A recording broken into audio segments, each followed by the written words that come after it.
Today I'm going to do a quick video showing how I organize and store my seeds and then how I start them in my seed trays.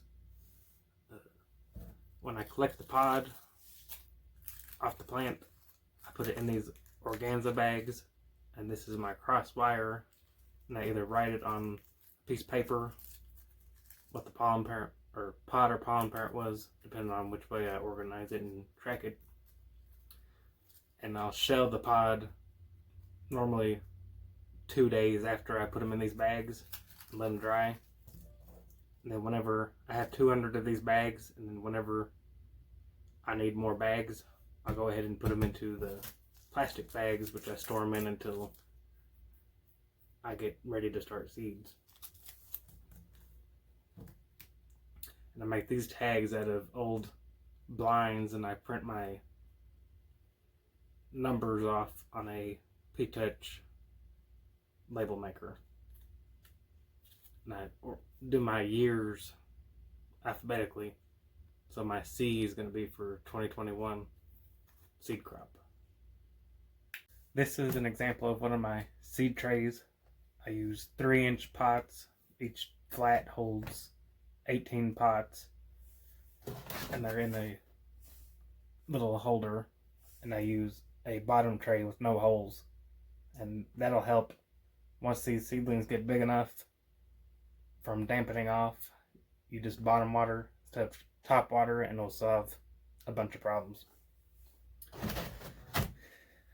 This year I'm using just topsoil from any big box store. I got this at Lowe's, and I mixed it with perlite and peat moss to give it more airy, fluffy texture.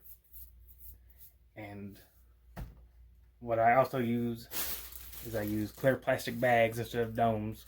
I just cut them up to cover this. This helps keep the moisture in. You don't have to water as often.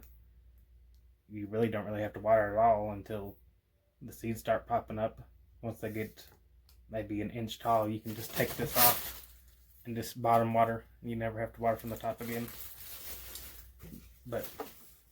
And I also use just an old spray bottle and fill it with water, and I mist the top well before I put the clear plastic on to help the seeds rehydrate, because I don't store my seeds in the fridge anymore. I just let them dry completely and store them out on the counter.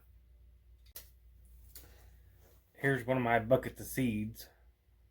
I'm just going to show you a quick up close thing. Let's see.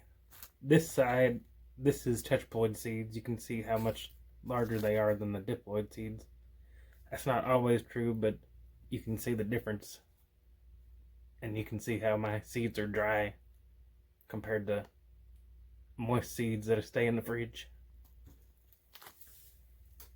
This is how I normally lay them out whenever I get ready to start them. And I'm going to show you how easy it is. You just open the bag, put your tag in, dump your seeds into your hand, and sprinkle them in. I try to spread them out. They don't have to be perfect. And once you get the whole tray done, I come back in. I leave about an inch of space from the top, and I'll add probably half an inch of soil on top of these seeds. Half an inch to an inch just to the top. And spray it with the water bottle until it's soaked well. And then cover it with that plastic sheet. Now that I've got all these seeds dumped out in these trays and labeled, I'll show you how easy it is to cover them up. Just cover it up with dirt.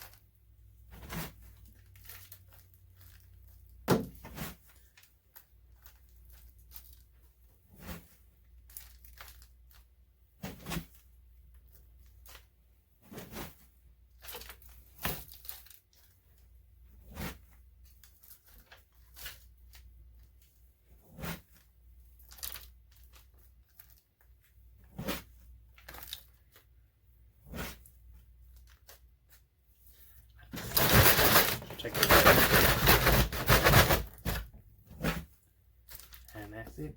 Just water them in for their first water. Cover them with that plastic and you'll be good to go. They should start sprouting in about 7 days.